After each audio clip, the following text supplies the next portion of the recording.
अस्सलामुअलैकुम नाजरीन। पलवशा ने मुझे पुकारा। राजू हरकत नजर आ रही है, किस तरफ है? मैं फ़ौरन उसकी जाने मुतवज्जे हो गया। उसने मतलूबा दरख्त की निशानदही की। वो भी मचान बनी हुई थी और अंदर बैठे अनाड़ी स्नैपर के हरकत करने की वजह से टहनियाँ हिलने लगी थीं। गोई इस इलाके में पहाड़ी बुलंदियों पर अमूमन तेज़ हवा चलती रहती है, लेकिन उस दिन खुशकिस्मती से हवा बिल्कुल साकन थी।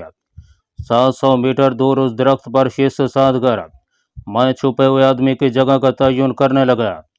इतने फासले से घनी झाड़ियों के अंदर आदमी पहचान नहीं हो सकती है, और अगर वो भी हिस्सो हरकत बैठा रहता तो यकीनन मैं उसकी जगह का तयन न कर सकता। मगर इंसान की फितरत है कि वह मुसलसल साके नहीं बैठ सकता। अलबत्ता किसी स्नैपर को कड़ी तरबियत की भट्टी से गुजार कर इस काबिल बनाया जा सकता है कि वो बेहिस्सो हरकत कई घंटे गुजार दे, चींटियों और दूसरे कीड़े मकोड़ों के काटने पर भी हरकत न करे और न उन्हें अपने जिस्म से दूर झटके।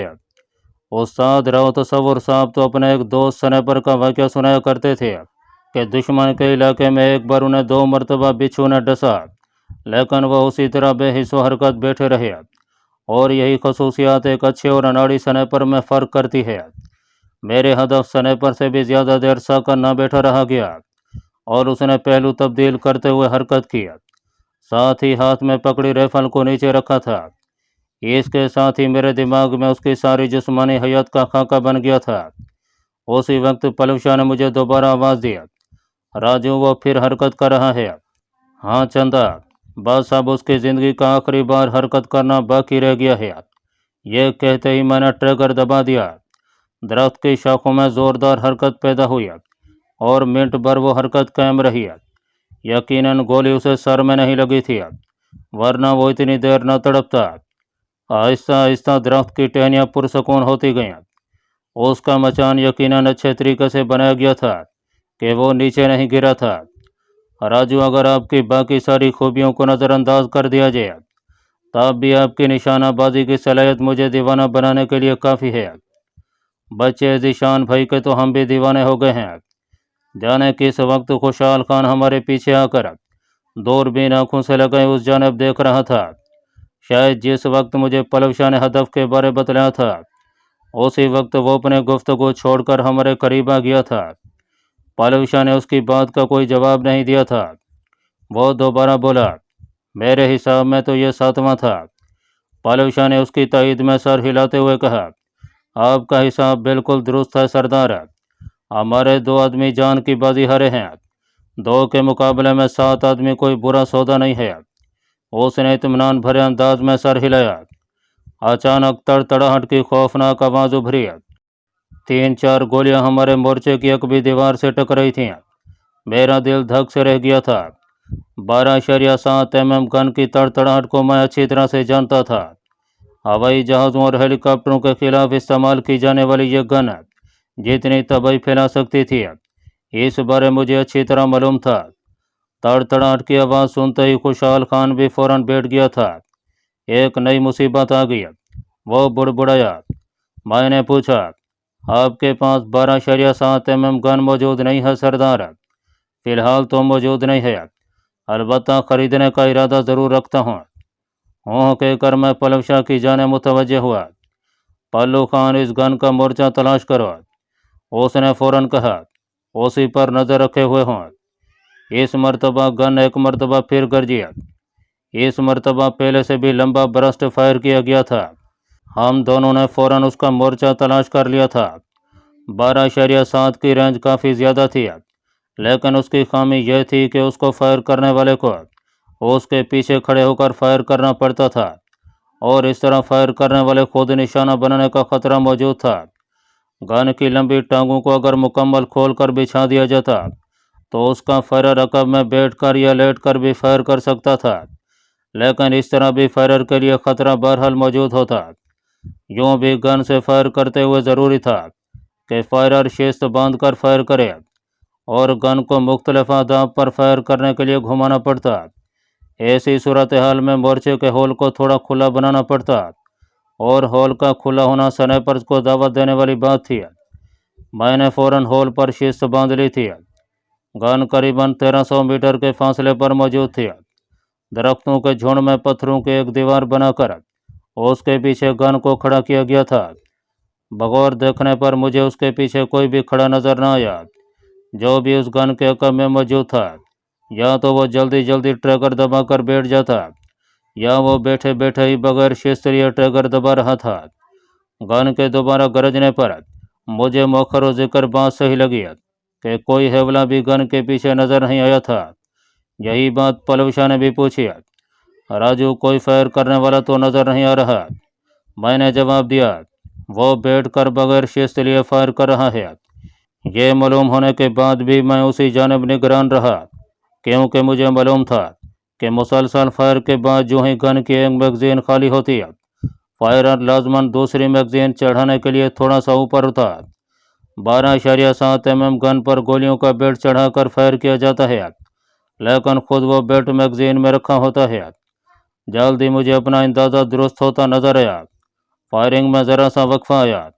किसी ने बैठे बैठे नई मैगजीन गन के साथ लगाई और गोलियों के बेल्ट की पहली गोली को मखसूस जगह पर रखने के लिए उसने ज़रा सा सर ऊपर किया और बेल्ट को गन के फीड ट्रे में रखने की हसरत दिल में लिए वो पीछे को उलट गया। मैंने फ़ौरन राइफल को दोबारा काक करके उसी जगह शिस्त कायम कर लिया, लेकिन इसके बाद किसी को ये बेवकूफ़ी करने का ख्याल ना आया। अब इसे स्नैपर्स की हट धर्मी कहें या साबित कदमी कि वो इतनी जल्दी किसी जगह शिस्त लेना नहीं छोड़ते। मैं भी उसी जानिब निगरान रहा। 10-15 मिनट बाद पलवशा ने मुझे एक और जाने मुतवज्जे किया। दरख्त के अकब में लेटे हुए आदमी ने सर का थोड़ा सा हिस्सा बाहर निकाल कर शायद किसी से बात की थी। मेरे शिस्त लेने तक वो दोबारा दरख्त के अकब में हो गया था। 1-2 मिनट वहीं शिस्त बांधे रखने के बाद मैं अपनी शिस्त दोबारा मोर्चे पर ही ले जा रहा था। उसने दोबारा सर बाहर निकाला। इस मर्तबा उसका कंधों तक जिस्म दरख्त की आड़ से बह रहा था। आगे को झुककर वो कोई चीज़ उठा रहा था जो दरख्त से थोड़े फासले पर मौजूद मोर्चे से उसके साथी ने फेंकी थी। मज़कूरा चीज़ सिगरेट, निस्वार या इसी किस्म की कोई और चीज़ हो सकती थी। मैंने ट्रिगर दबाकर मसूफ की जान इस लत से छुड़ा दिया। अब उसे न सिगरेट की ज़रूरत थी और निस्वार की हाजत है। वो उसी तरह आधा दरख्त की आड़ से बहरा और आधा दरख्त के पीछे पड़ा रह गया था। इसके साथ ही मैं फ़ौरन अपनी शिस्त 12.7 mm के मोर्चे पर ले गया। आखिरी मकतूल 12.7 mm के मोर्चे से 50-60 गज के फासले पर ही हुआ था। अपने साथी को गोली लगते देखकर उसने सोचा शायद मैं किसी और तरफ मसरूफ़ हूँ और इस मौके से फ़ायदा उठाकर वो गन को लोड कर सकता है। यह गलती बेचारे को ले डूबी। उसी वक्त ही काम सेट दुश्मन के किसी कमांडर की तरफ से मुझे गंदे गंदे अलकाबाज से याद करते हुए अपने तमाम आदमियों को हल्की सी हरकत से भी सख्ती से मना किया जाने लगा। उसकी झिलाई हुई खौफजदा और चिड़चिड़ी आवाज़ सुनकर खुशहाल खान कहका लगाकर हंस पड़ा था। वैसे अब मुझे यकीन हो गया है कि अददी बरतरी के बावजूद जहादात खान को इस लड़ाई में शिकस्त होगी, क्योंकि हम पर हमला करने की जुर्रत वो नहीं कर सकता कि मेरे आदमी मोर्चों में तैयार बैठे हैं और उसके पास ऐसे जैसा कोई निशानेबाज मौजूद ही नहीं कि वो हमें मुंह तोड़ जवाब दे सके। इंशाअल्लाह फतह हमारी ही होगी खुशहाल खान। मैंने पत्थर से टेक लगाते हुए आरामदा हालत बनाते हुए एतमाद से कहा। पलवशा अलबत्ता अब तक शीश लिए हुए थी। खुशहाल खान के आदमी वक्तन फवक्तन इक्का दुक्का फायर करके अपने जागने का सबूत दे रहे थे। दुश्मन की तरफ से कभी कभी एकदम पुरशोर फायरिंग शुरू हो जाती है और कभी कभी बिल्कुल खामोशी छा जाती है। घंटा भर शुमाली और मशरकी अतराफ में दुश्मन की हरकत देखने की कोशिश करने के बाद पलवशा मोर्चे के मुखालिफ जानिब गई और जनूब की सिमत देखने लगी। जनूब की जानिब उनके मोर्चे ज़्यादा फासले पर थे। जनूब से वो मगरिब की सिमत निगरां हुई और 2-3 मिनट बाद उसने जोश भरे अंदाज में कहा, राजू इधर आकर देखो ना। मैंने उसके करीब होते हुए पूछा, ऐसी ख़ास चीज़ क्या मिल गई है? दूरबीन मेरी जानिब बढ़ाकर वो मगरिब की जानिब एक ऊंची टेकरी की तरफ इशारा करते हुए बोली, उस बुलंदी पर खड़े आदमियों की तरफ देखो। मैंने मज़कूरा सिमत में देखा।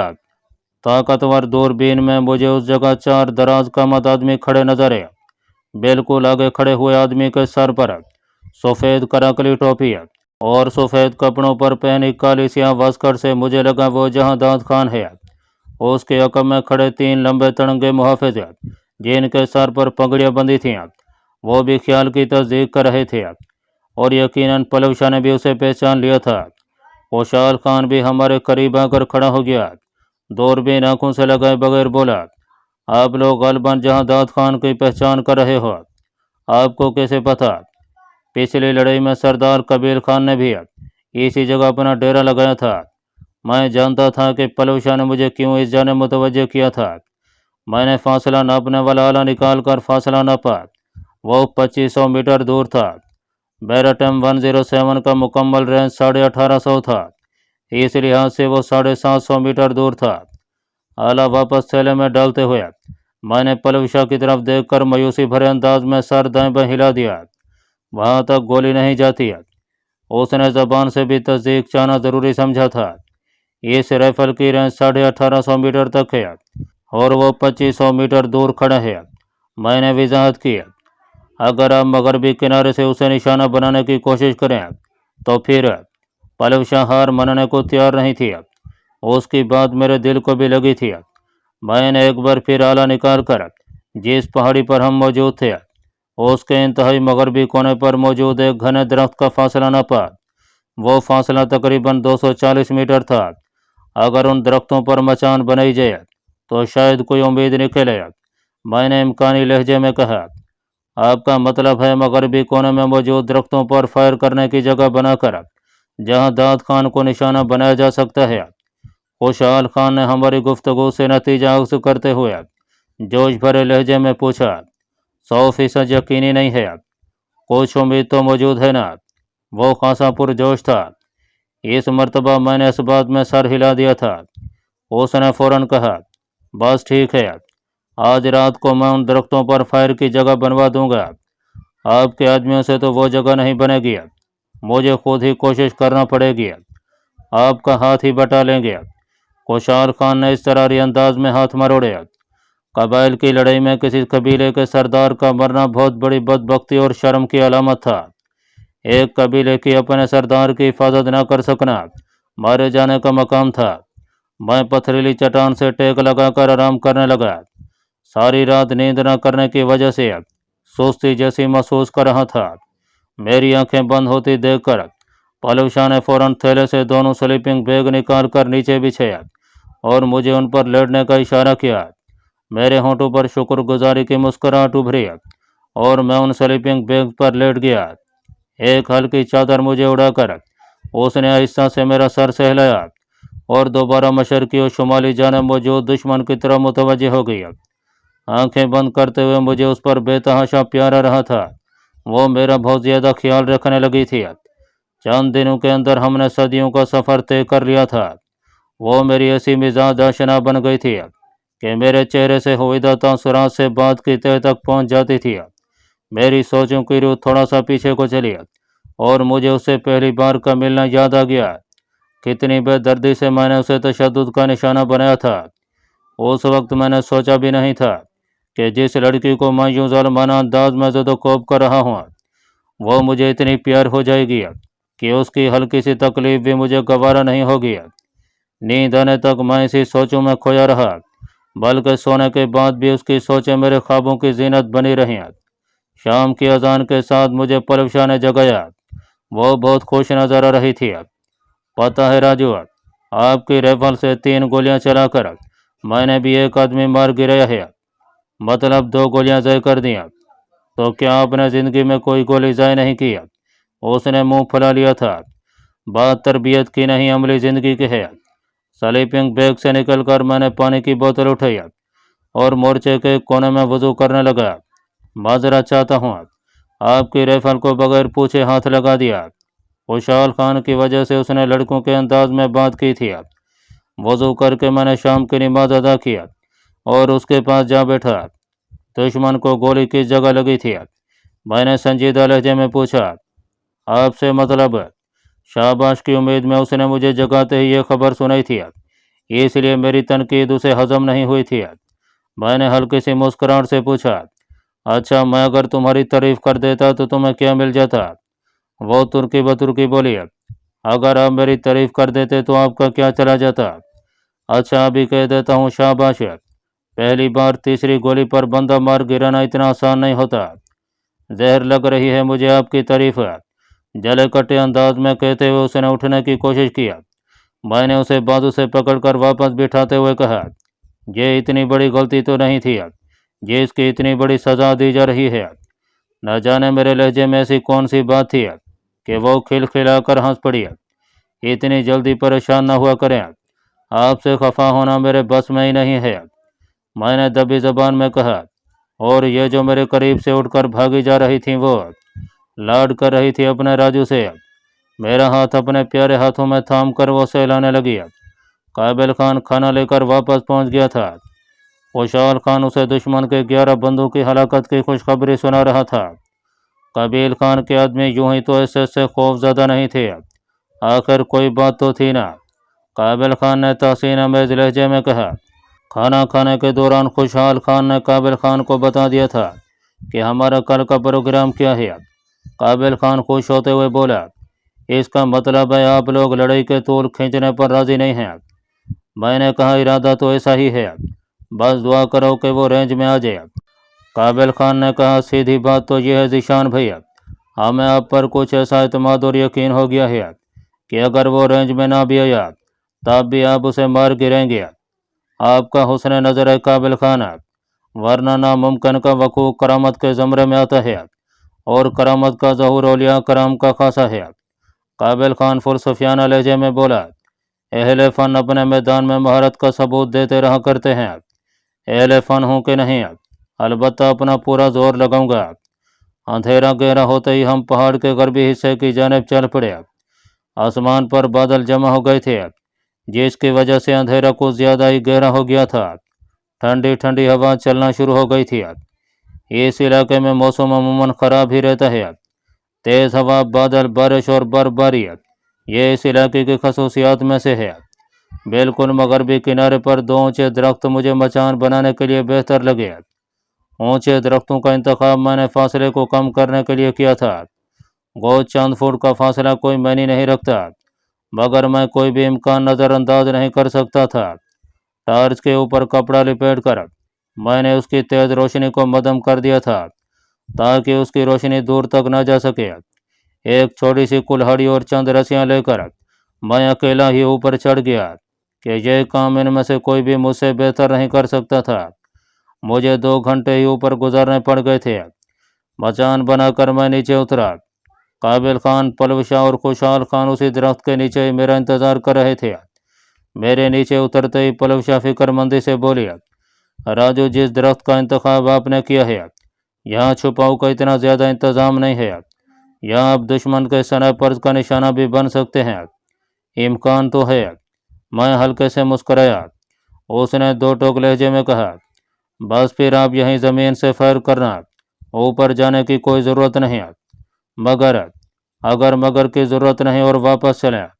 झगड़ालू बीवियों के से अंदाज में कहते हुए वो मोर्चे की जानिब बढ़ गई। मैं बेबसी से सर हिलाकर रह गया था। गुस्से में उसने हमारा इंतज़ार करने की भी ज़हमत नहीं की थी। एक बात कहूँ, खफा तो नहीं होंगे ज़ीशान साहब? खुशहाल खान धीमे लहजे में मुस्तफसर हुआ। नहीं सरदार, आप बेफिक्र होकर बात करें। मैं उसकी तरफ मुतवज्जह हुआ। बिल्कुल करीब होने के बावजूद अंधेरे में उसका हल्का सा हिवला ही नजर आ रहा था। आपके मामले में आपके दोस्त की आदतें बिल्कुल लड़कियों जैसी हैं। भला वो कैसे? मैं उसकी बात पर हैरान रह गया था, जबकि काबिल खान गला खंखार कर रह गया था। कल से पैर को आप लेटे थे तो 2-3 बार आपके ऊपर चादर दुरुस्त की, और फिर मैं मुखाबरे पर बात कर रहा था तो मुझे भी कहने लगा कि सरदार, अगर महसूस ना करो तो आहिस्ता से बात करो, कहीं वो जाग ना जाए। और फिर अभी देखो कैसे 2 टोक अल्फाज में अपना फैसला सुनाकर चल दिया। उसे बताओ भैया, लड़कों के ये चलन नहीं होते। ये भी खूब कही सरदार। मैंने पलवशाह के लड़की होने की बात मजीद राज में न रखने का फैसला करते हुए कहा। बहरहाल आपकी इतला के लिए अर्थ है कि वो मेरी मंगेतर है। क्या सच है? खुशहाल खान हकीकी तौर पर उछल पड़ा। हाँ, ये सच है, और इस बारे सिर्फ काबिल खान को मालूम है। اب آپ سے بھی یہی درخواست ہے کہ اس بات کو اپنے تک ہی محدود رکھیں، مگر اسے لڑکوں کا روپ دھرنے کی ضرورت کیوں پیش ہے؟ یہ لمبی کہانی ہے سردار، پھر کبھی صحیح۔ ویسے آپ کو اسے یوں اپنے ساتھ خطروں میں نہیں گھسیٹنا چاہیے تھا۔ اس بارے آپ قابل خان سے پتہ کر لیں کہ یہاں تک آتے ہوئے ہمارے درمیان کتنی لڑائی ہوئی تھی۔ وہ لڑنے مرنے پر اتر رہی تھی تو اسے اتنا سر پر نہ چڑھاؤ نا۔ کوشال خان سنجیدہ لہجے میں بولا۔ میں نے بے بسی سے کہا، یہ بات بھی میرے بات سے باہر ہے۔ ٹھیک ہے پھر بھگتو، کوشال خان نے کہہ لگایا۔ قابل خان نے اس کا ساتھ دیا تھا۔ میرے ہونٹوں پر بھی پھیکی سی مسکراہٹ نمودار ہو گئی۔ ہلکی ہلکی بوندا باندی شروع ہونے کے ساتھ ہوا کی شدت میں بھی تھوڑی تیزی آ گئی تھی۔ مورچے میں جاتے ہی سردار خوشحال خان نے قابل خان کو کہا، ان دونوں کو بیٹھک میں لے جاؤ، موسم کے تیور ٹھیک دکھائی نہیں دیتے۔ میں نے انکار میں سر ہلاتے ہوئے کہا، یہ نہیں ہو سکتا سردار، آپ کو اپنی بہادری کا ثبوت دینے کے لیے بالکل بھی یہاں رہنے کی ضرورت نہیں ہے۔ میں اچھی طرح جانتا ہوں آپ کتنے پانی میں ہیں۔ دو اکیلے آدمی اگر قبیل خان جیسے سردار سے ٹکرا کر اسے فنا کر سکتے ہیں تو ان حالات میں ان کے ڈرنے کا سوال ہی پیدا نہیں ہوتا۔ اور میں آپ کو کسی مقصد کی خاطر بھجوا رہا ہوں۔ کال کا دن بہت اہم ہے اور میں نہیں چاہتا کہ موسم کی وجہ سے آپ کی صحت تھوڑی سی بھی خراب ہو۔ اتنا کہہ کر وہ ہلکے سے ہنسا۔ البتہ آپ کا دوست یہیں رات گزارنا چاہے تو مجھے اعتراض نہیں ہوگا۔ میں کیوں یہاں رات گزاروں گا؟ پلو شاہ بگڑ کر بولی۔ میں راجو کے ساتھ ہی جاؤں گا یا ہم دونوں یہیں رہیں گے؟ ایس ایس کو تو میں اس لیے بھیج رہا ہوں کہ کل اسے اہم کام سر انجام دینا ہے۔ آپ کس خوشی میں جانا چاہتے ہیں؟ خوشحال خان اسے تنگ کرنے پر تلا تھا۔ میں اپنے دوست کے ساتھ ہی رہوں گا۔ آپ تو یوں بات کر رہے ہیں جیسے ذیشان صاحب سے آپ کا نکاح ہو گیا ہو۔ وہ تنگ کر بولی، نہیں ہوا تو ہو جائے گا۔ یار آپ لڑکے ہو کر ایسی باتیں کر رہے ہیں۔ میری مرضی اس میں کسی کا کوئی مسئلہ نہیں ہونا چاہیے۔ مجھ سے دوری کا سن کر اس نے سارے اخلاقیات پسے پشت ڈال دیے تھے۔ میں نے ہنستے ہوئے اسے ہاتھ سے پکڑ کر اپنی جانب کھینچا۔ چندہ سردار تمہیں تنگ کر رہا ہے۔ میں نے اسے تمہارے لڑکی ہونے کی بابت بتا دیا ہے، اس لیے تمہیں چھیڑ رہا ہے۔ میری بات سنتے ہی ایک دم اسے چپ لگ گئی تھی۔ خوشحال خان نے اس کے قریب ہو کر اس کے سر پر ہاتھ رکھتے ہوئے کہا، جیتی رہو بیٹی، تم جیسی بہادر اور دلیر لڑکیاں قابل فخر ہوتی ہیں۔ کاش تم مسعود قوم سے ہوتی ہیں۔ شکریہ سردار چچا۔ پلو شاہ کی آواز میں ہلکی سی خفت موجود تھی۔ ٹھیک ہے آپ دونوں قابل خان کے ساتھ جاؤ۔